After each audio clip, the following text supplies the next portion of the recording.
ಬೆಲ್ಲದ ಕೊಬ್ಬರಿ ಮಿಠಾಯಿ ಮಾಡೋದಕ್ಕೆ 4 ಹೋಳಷ್ಟು ಅಂದರೆ 2 ತೆಂಗಿನಕಾಯಿ ತೊಗೊಂಡಿದ್ದೀನಿ. ಕಾಯಿನ ತುರ್ಕೊಳ್ಳಿ. 4 ಬೆಲ್ಲದಚ್ಚು ತೊಗೊಂಡಿದ್ದೀನಿ.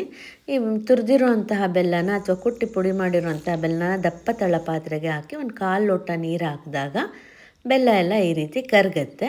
ಆನಂತರ ತುರ್ಕೊಂಡಿರೋವಂಥ ಹಸಿ ಕಾಯಿನ ಈ ಪಾತ್ರೆಗೆ ಹಾಕ್ಕೊಳ್ಳಿ. ಹಾಕ್ಕೊಂಡು ಚೆನ್ನಾಗಿ ಬೆಲ್ಲ ಮತ್ತು ಕಾಯಿ ಎಲ್ಲ ಮಿಕ್ಸ್ ಆಗೋ ಹಾಗೆ ನೀಟಾಗಿ ಅದನ್ನು ಒಂದು ಸೌಟ್ನಲ್ಲಿ ಮಿಕ್ಸ್ ಮಾಡಿದಾಗ ಈ ಬೆಲ್ಲ ಮತ್ತು ಕಾಯಿ ಚೆನ್ನಾಗಿ ಮಿಕ್ಸ್ ಆಗಿ ಕಾಯಲ್ಲಿರುವಂತಹ ಮಾಯ್ಶ್ಚರ್ ಎಲ್ಲ ಹೋದ್ಮೇಲೆ ಸ್ವಲ್ಪ ಗಟ್ಟಿ ಆಗುತ್ತೆ. 1 ಸ್ಪೂನ್ ತುಪ್ಪ ಕೂಡ ಹಾಕಿದ್ದೀನಿ ಪರಿಮಳಕ್ಕೆ.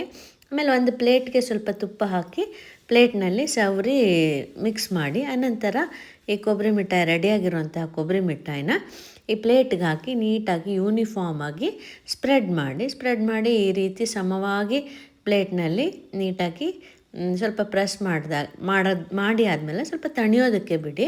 ಸ್ವಲ್ಪ ತಣ್ಣದ ಮೇಲೆ ಏನು ಮಾಡಿ ಕಟ್ ಮಾಡಿ, ನಿಮ್ಗೆ ಯಾವ ಆಕಾರಕ್ಕೆ ಬೇಕೋ ಆ ಆಕಾರಕ್ಕೆ ಕಟ್ ಮಾಡಿದ್ಮೇಲೆ ಸ್ವಲ್ಪ ಇನ್ನೂ ತಣಿಯೋದಕ್ಕೆ ಬಿಟ್ಟು ಈಗ ಕೊಬ್ಬರಿ ಮಿಠಾಯಿ ರೆಡಿಯಾಗಿದೆ. ಬೆಲ್ಲದಲ್ಲಿ ಮಾಡಿರೋ ಅಂಥದ್ದು ರುಚಿಯಾಗಿದೆ. ತಿನ್ನೋದಕ್ಕೂ ಯಾವುದೇ ಕಲರು ಫ್ಲೇವರು ಏನೂ ಆ್ಯಡ್ ಮಾಡಿಲ್ಲ.